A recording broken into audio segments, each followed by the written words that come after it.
Hello and welcome to my YouTube channel. In the order of to continue my video, today I will discuss these topics. आज हम पढ़ेंगे PM किसान संपदा योजना के बारे में और मिशन कर्मयोगी के बारे में आज हम पढ़ेंगे। अब देखिए, ये पीएम किसान संपदा योजना PMKSY। अब देखिए, पीएम किसान संपदा योजना का उद्देश्य क्या है।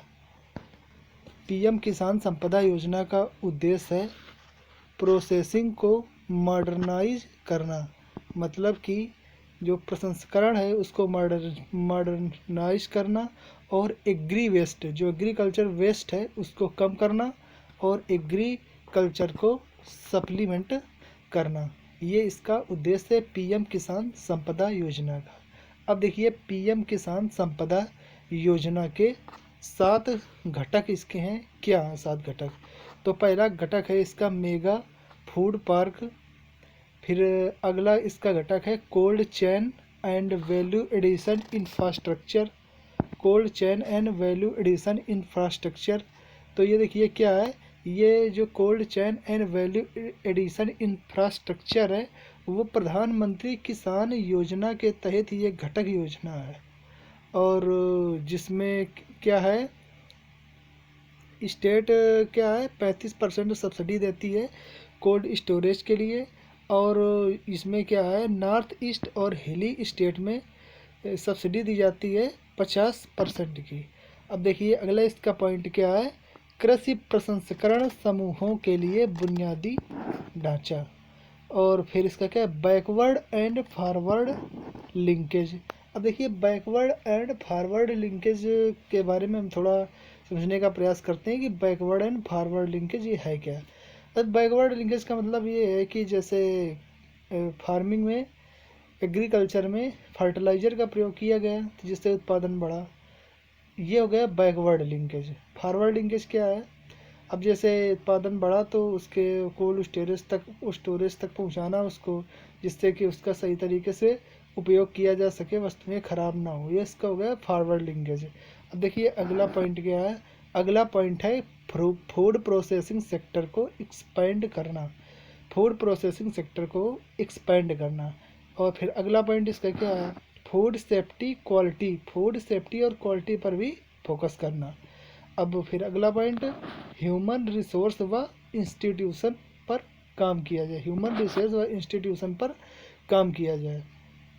फिर देखिए आगे क्या है, आगे है इसको लेकर सरकार 35% से लेकर 35% से लेकर 75% तक सब्सिडी देती है जो इन प्रोजेक्ट पर निवेश करते हैं, जो इन प्रोजेक्ट पर, तथा इसकी क्या है लिमिट तय की गई है। 10 करोड़ तक का मैक्सिमम ग्रांट इन एड एक प्रोजेक्ट के लिए दिया जाता है। और प्रधानमंत्री किसान योजना के तहत 27 परियोजनाओं को मंजूरी दी गई है। ये आपका पीएम किसान संपदा योजना का टॉपिक यहीं पे समाप्त होता है। अब हम अगला टॉपिक देखते हैं। अगला टॉपिक क्या है, अगला टॉपिक है मिशन कर्मयोगी। बहुत ही ये इम्पॉर्टेंट टॉपिक है, इसलिए इसको थोड़ा ध्यान से देखने की आवश्यकता है। देखिए, मिशन कर्मयोगी है क्या। मिशन कर्मयोगी ये कैपेसिटी बिल्डिंग का नेशनल प्रोग्राम है। ये क्या है, सिविल सर्विसेज कैपेसिटी बिल्डिंग मतलब क्षमता निर्माण का नेशनल प्रोग्राम है, जिसको यूनियन कैबिनेट ने क्या अप्रूव किया है। सिविल सर्विसेज को मजबूत, मुख्य रूप से ये मिशन जो कर्मयोगी है ये लाया गया है सिविल सर्विसेज को मजबूत करने के लिए। इसमें इंडिविजुअल मतलब व्यक्तिगत, इंस्टीट्यूशनल मतलब संस्थागत व प्रक्रिया लेवल पर सिविल सर्विसेज को स्ट्रेंथन करने के लिए मिशन कर्मयोगी लाया गया है। इसमें क्या होगा, ऑफिसर अपने आप को इम्प्रूव करेंगे, डिपार्टमेंटल लेवल पर भी इम्प्रूवमेंट सामने आएगा, प्रक्रिया लेवल पर भी इम्प्रूवमेंट देखने को मिलेगा। मेन फोकस क्या है, पर पब्लिक सर्विस डिलीवरी पर होगा।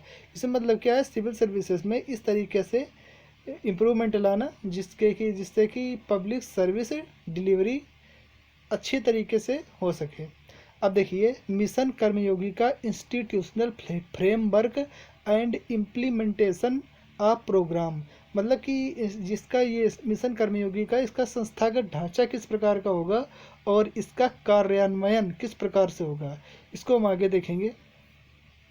इसमें देखें, मिशन कर्मयोगी में क्या है, एक क्या होगा, पब्लिक ह्यूमन रिसोर्स काउंसिल होगी। पब्लिक ह्यूमन रिसोर्स काउंसिल होगी, जिसके क्या होगा, पीएम जिसके हेड होंगे, जो कि किसका काम क्या होगा, प्लान्स सिविल सर्विसेज जो क्या है, सिविल सर्विसेज को मजबूत बनाने के लिए जो पब्लिक ह्यूमन रिसोर्स काउंसिल है, वो सिविल सर्विसेज को मजबूत बनाने के लिए प्लान्स लाएगी और उसको अप्रूव भी किया जाएगा। पब्लिक ह्यूमन रिसोर्स काउंसिल द्वारा समय समय पर इन प्लान्स को मॉनिटर भी किया जाएगा। मतलब क्या है, जो पब्लिक ह्यूमन रिसोर्स काउंसिल है जिसके हेड क्या है, पीएम, तो पब्लिक ह्यूमन रिसोर्स काउंसिल द्वारा सिविल सर्विसेज को मजबूत बनाने के लिए नए नए प्लान्स लाए जाएंगे और ये जो प्लान्स हैं इसको मॉनिटर भी इसी बॉडी के द्वारा किया जाएगा, पब्लिक ह्यूमन रिसोर्स काउंसिल द्वारा, जिसके क्या होंगे, पीएम हेड होंगे। अब देखिए, इस काउंसिल में कौन कौन होगा, इस काउंसिल में होंगे union minister, CM, thinkers, global thought leaders and public servant. और ये जो पब्लिक ह्यूमन रिसोर्स काउंसिल है, ये एपेक्स बॉडी की तरह कार्य करेगी। अब देखिए, इसका अगला फ्रेमवर्क क्या है, capacity building commission. Capacity building commission, इस कमीशन का कार्य सिविल सर्वेंट को ऑनलाइन ट्रेनिंग देना, इंडिविजुअल लेवल पर, व्यक्तिगत लेवल पर। मतलब ये कैपेसिटी बिल्डिंग कमीशन है, इसका मुख्य कार्य क्या है, सिविल सर्वेंट को ट्रेनिंग ऑफर करना, इंडिविजुअल मतलब व्यक्तिगत लेवल पर। इसमें अब आगे देखते हैं, इसमें सिविल सर्वेंट को कहीं और जाने की आवश्यकता इसमें सिविल सर्वेंट को कहीं और जाने की आवश्यकता नहीं होगी। जो कैपेसिटी बिल्डिंग कमीशन है, इसमें क्या है, इसमें ट्रेनिंग ऑफर की जा रही थी। अब इसमें बताया जा रहा है कि इसमें सिविल सर्वेंट को कहीं और जाने की आवश्यकता नहीं होगी। जितने भी सिविल सेवक और इसमें सभी सिविल सेवक लाभ उठा सकेंगे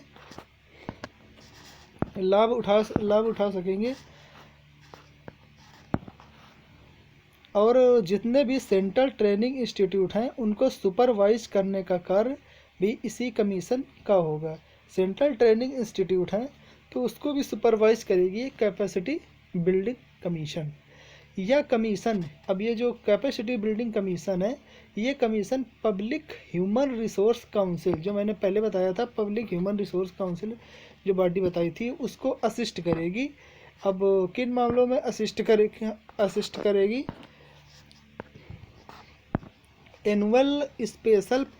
एनुअल बिल्डिंग प्लान के जो एनुअल कैपेसिटी बिल्डिंग प्लान है, तो उसको अप्रूवल में ये पब्लिक ह्यूमन रिसोर्स काउंसिल को असिस्ट करेगी।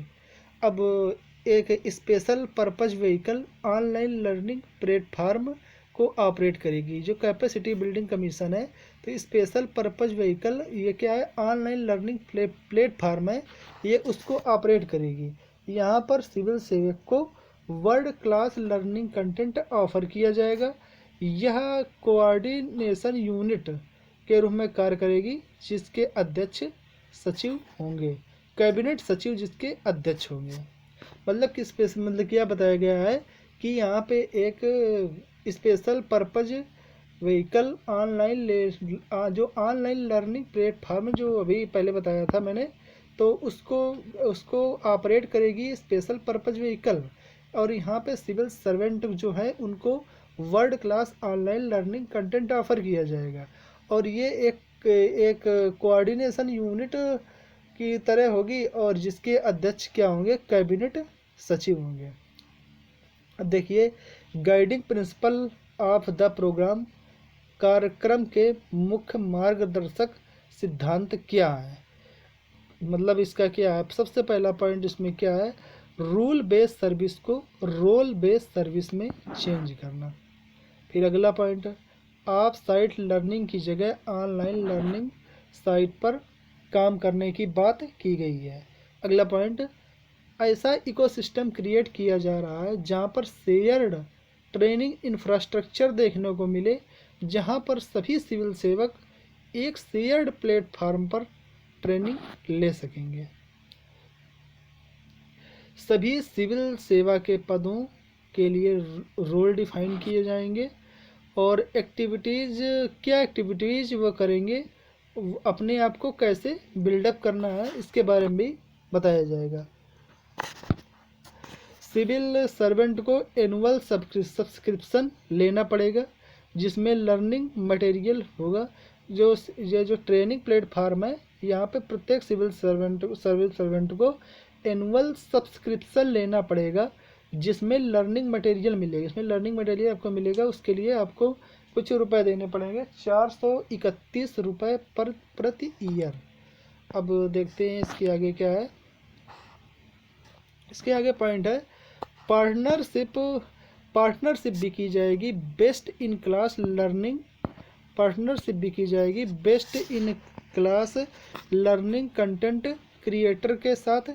इसमें एक्सपर्ट होंगे startup, public training institution, universities होंगी, मतलब इसमें विशेषज्ञों को शामिल किया जा रहा है जो कंटेंट क्रिएट करेंगे। मतलब कि जो ऑनलाइन ट्रेनिंग प्लेटफार्म पर जो कंटेंट दिया जा रहा है उसमें एक्सपर्टीज़ को भी शामिल किया जा रहा है, जो कि कंटेंट जिससे अच्छे से अच्छा तैयार हो सके। प्लेटफार्म जिसमें पूरी तरीके से सब सर्विस, मतलब कि जो प्लेटफार्म जिसमें सर्विस ऑफर की जा रही है तो वो प्लेटफार्म है आईगॉट कर्मयोगी। इंपॉर्टेंट पॉइंट, आईगॉट कर्मयोगी। इसमें capacity building, content creation, user feedback, mapping of competency, policy reform पर ध्यान दिया जाएगा। अब देखिए, थोड़ा देखते हैं आईगॉट कर्मयोगी प्लेटफार्म के बारे में। आईगॉट कर्मयोगी प्लेटफार्म ये सेटअप किया गया है integrated government online training platform के तौर पर। ये सेटअप किया गया है integrated government online training platform के तौर पर। अब ये 2 करोड़ से ज़्यादा सिविल सर्वेंट को यहाँ पे ट्रेनिंग ऑफर की जाएगी। वर्ल्ड क्लास ट्रेनिंग प्रोवाइड की जाएगी। डिजिटल ई लर्निंग मटेरियल भी अवेलेबल होगा। अब देखिए, ये स्पेशल पर्पज व्हीकल की थोड़ी देर पहले मैंने बात की थी। अब ये स्पेशल पर्पज व्हीकल के बारे में थोड़ा सा पढ़ते हैं डिटेल में थोड़ा सा।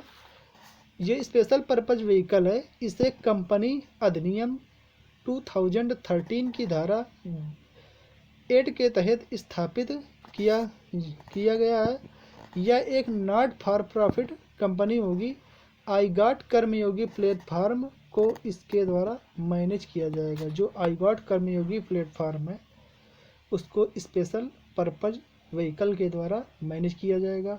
और ये आईगॉट कर्मयोगी प्लेटफार्म क्या है, ये integrated government online training platform है जिसमें सिविल सर्वेंट को ट्रेनिंग ऑफर की जा रही है।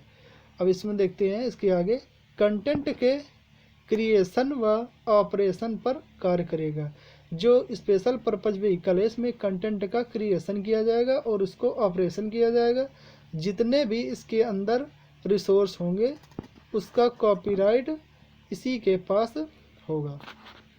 देखते हैं मेन पॉइंट, जो मिशन कर्मयोगी प्लेटफार्म है, मिशन कर्मयोगी है, उसका उद्देश्य क्या है। आने वाले समय में सिविल सर्विसेज किस प्रकार होगी इसके बारे में जानकारी प्राप्त करना, उस पर कार्य करना, बेहतर सेवाएं देना जिससे सिटीजन का ट्रस्ट मजबूत हो सके। बेहतर सेवाएं देना जिससे सिविल सर्वेंट पर सिटीजन का ट्रस्ट मजबूत हो सके। मेन रूप से सीधा सीधा पॉइंट में देखें तो ये मिशन कर्मयोगी है, ये सिविल सर्विसेज को मजबूत बनाने के लिए किया गया है। और आज का टॉपिक यहीं पे समाप्त होता है। अगला टॉपिक फिर अगले वीडियो में हम देखेंगे। अगर वीडियो पसंद आता है तो वीडियो को लाइक कीजिए, शेयर कीजिए, सब्सक्राइब कीजिए।